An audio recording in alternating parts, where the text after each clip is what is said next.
Je m'appelle Gouba Charlotte. Je suis en classe de CE1. J'ai 12 ans. Mon école s'appelle EPP Bananier. Je suis très contente de venir ici. Et mon maître aussi m'apprend bien. Je sais lire et écrire. Il y a des héros qui portent des carpes et d'autres qui escaladent des étages pour sauver des vies.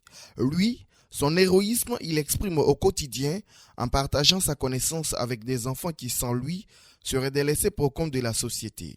Lui, c'est M. Sidibé, la soixantaine révolue, fondateur de l'EPP Bananier. Malien d'origine, nigérien de nationalité et ivoirien d'adoption comme il aime à se décliner lui-même, M. Sidibé est un enseignant à la retraite qui arrive en Côte d'Ivoire en 1999. Après avoir cumulé les petits boulots dans plusieurs quartiers de la ville d'Abidjan, M. Sidibé arrive dans la commune huppée de Cocody, plus précisément dans le quartier de la Riviera Palmeraie.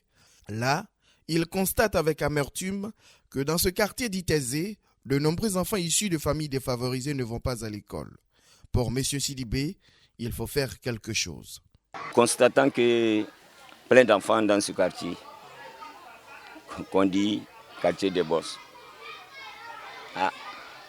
qu'est-ce qu'il faut faire aussi pour les aider? Je me suis levé un matin à ma place. J'ai dit qu'il fallait faire quelque chose. J'ai parcouru l'environnement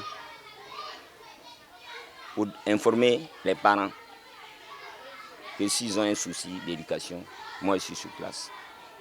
Avec le minimum que je puisse leur apporter, ils vont m'aider à le faire. J'étais seul. Au fil des années, le bouche à oreille aidant, l'effectif qui était de 15 élèves à l'ouverture en 2011 va s'accroître pour se retrouver en 2018 à 160 élèves repartis dans les 6 classes du primaire et même de la maternelle. M. Sidibé a commencé avec un effectif de 15 élèves. De fil en aiguille, à 70, à 120. Aujourd'hui, M. Sidibé, il a 160 gosses. Ironie de l'histoire, c'est en début de l'année 2018 que cette école, qui existait pourtant depuis 7 ans, se fera connaître du grand public et même des autorités grâce à un post sur le réseau social Facebook d'une travailleuse sociale. Une publication qui éveillera la curiosité des médias, mais également du grand public pour cet établissement atypique.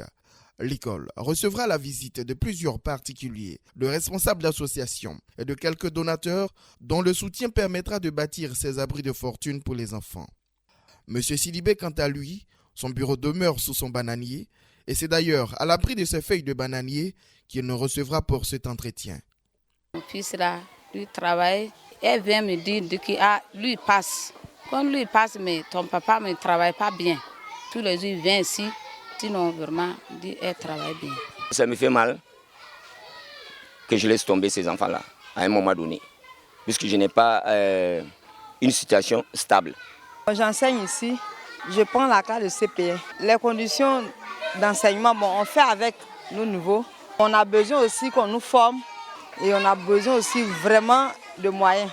Je suis enseignant de la classe de CE. Les enfants, en tout cas, ils montrent de l'engouement, ils ont envie d'apprendre, ils essaient. Comme c'est le bénévolat, pratiquement les parents n'arrivent pas à payer ce qu'on leur demande, donc du coup, c'est pas facile. Faire ce qu'il faut, avec les moyens de bord, aussi limités soient-ils. Voici le leitmotiv de M. Sidibé, qui croit dur comme fer que malgré les maigres moyens, chacun à son humble niveau peut faire des choses extraordinaires pour une Afrique meilleure dans les années à venir. Il faut se rendre utile là où tu es. Dieu le voit. Donc, aujourd'hui, même si je meurs, je suis fier.